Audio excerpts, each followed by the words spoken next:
Hey, good morning. Thank you for coming by Tori Magoo 44. It is August 2nd, and time is marching on. It's 2009. It's nearly halfway through it is. It's over halfway through the year. Can you believe it? Amazing. 2010 is coming on our way. Yee, cats. Okay, so this is about Scientology and knowingness. Knowingness is part of their new ad campaign, which someone thankfully sent me a PM about, and the quote, which is Scientology, know thyself, know life. Right? Sounds good. That's the thing. That's the tricky thing about Scientology. They do have little jingles that sound good, and you think, yeah, that sounds right for me. I mean, who doesn't want to know thyself, know life, right? Sounds good to me. But let's look at what that really is, per L. Ron Hubbard. Now, in Scientology, Fundamentals of Thought. Now, these are their latest books, right? This isn't some old material. This is their latest new book out, right? And it says thought consists entirely of knowing and not knowing and the shades of gray between. Now, is that true? Can Scientologists really not know? Let's look at it. If they could not know, you could ask them questions and they could answer them, couldn't they? Because the shades of gray between consist of information and facts that they wouldn't know, right? But that isn't really what happens. The higher you go on the bridge to total freedom, or really the bridge into the ditch, the less not know you can have. And the more you need to absolutely know that the tech is 100% correct. The tech will set you free, and that's it. And the higher up you get, the less you can even think about something else. And I challenge any Scientologists out there to have moved up those OT levels to tell me or think anything different. I know how it is, because they security check you every step of the way. And if you are thinking something different, guess what's going to happen to you? Well, A, you're going to be sent to cramming to check for misunderstood words, because you must not be understanding something because you're out of the Truman Show, right? You're thinking for yourself. And that's not what the text says. The text says you can think for yourself. They're going to help you know yourself and life. It sounds really good. It's a very good fly trap. But the truth of it is, the higher you get, and they will try to say, I have misunderstood. No way. I was on OT7 for 7 years. So let's get something perfectly straight here. I cleared up every single misunderstood word there was and had the entire flag land base corrected and crammed on medication, because they were running a medical abuse trip on me, okay? So I know what I'm talking about, no matter what they say. You can try to think and believe that I don't, but I do, okay? And I'm using the tech to show you, and you can try to say, well, she's not using it correctly. Well, what is correctly? You can open up any one of these, the no to mystery scale. Knowingness is the top of it, right? But what's the bottom of it? Hiding, okay?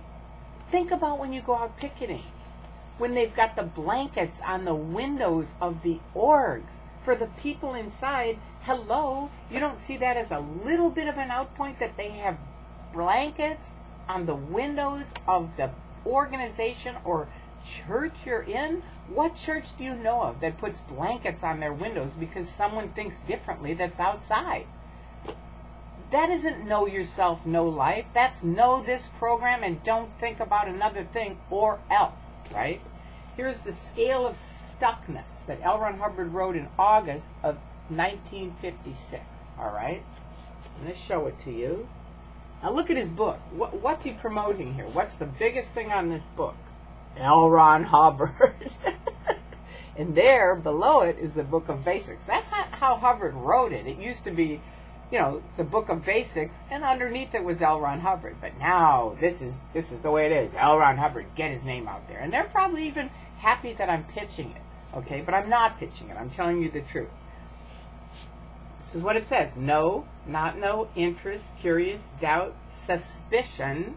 The bottom of it is not quite sure about. That's the bottom of the scale. That means their thing is be at the top of these scales. That's when you're really happening, right? Knowingness. The bottom of it is suspicion, and not quite sure about. That's kind of bad for them, right? But think about the average scientist. Isn't he not quite sure about something? You've got to look into it to find out. But in Scientology, that's a negative thing, right? Having this scale. This is another one of their scales that they've got. Can you see it? There's the having scale. All right. Create, contribute to, confront, substitute, have. The bottom of it is waste. I promise you, any one of those people, when you're picketing, would be happy to waste any of you. And I feel, you can feel it when you're out there. Do they really care about you? Are they confronting you? Do they have knowingness, no life? Do they want to know anything about what you're doing? Hell no.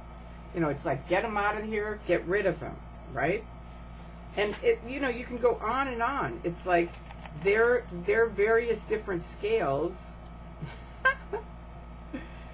The gradient scale of thought to solids. Thought, little energies like aesthetics, plain emotions, misemotions, less solids, solids. Solids are the bottom of it. Think of how solid those people are when you go out to picket. And they're out there, or even the local people, when you see Sea people walk by. We used to say to them all the time, can't you get them to just say hello? It just seems so weird that they're so, I could read on and on and on to show you that their own technology they cannot apply, all right? So know yourself, know life, absolutely, you should. Think of any religion around the world. Do you have to pay every level to do it? No. You do in Scientology, every step of the way you are paying. And when you get to the higher top secret levels, it is mucho dólares. And I know there's some people out there now, it sounds good, it looks good, that is the fly trap, okay? So please, all I ask is that you read, don't believe me, read, look, listen, find out both sides, and then you make up your mind. And I am confident that you will make the right decision. And think about this. Why can't Scientology say that? If it's know thyself, know life, why can't they say, look at both sides, make up your own mind? Any good group is going to say, fine, read what they have to say, make up your own mind. Can they say that? Never. They never, ever say that. In fact, you're not allowed to read certain books the higher up you go. Because, really never, but, they can't say that when you first get in or people walk out the door. But truthfully, you're not. Because if you read them and learned the facts, you would be out the door. All right? And I challenge you. Read Madman or Messiah by Ben Corden. And then come talk to me. Come on over to my house and just talk to me. I've made that offer for 9 years now. Has one Scientologist, even my ex-husband, Harold Bazazian, has he ever walked in that door? N-O. Did I leave him? N-O. My door is open to any one of you, anytime. And that's probably true for anonymous, critics, ex-Scientologists. We're happy to talk. Why can't they? That's all you have to think about before you join them. All right? Have a wonderful day. I hope this Sunday little talk helped you some. Please pass on this link to help more people so they know both sides. All right? Peace. Have an excellent week.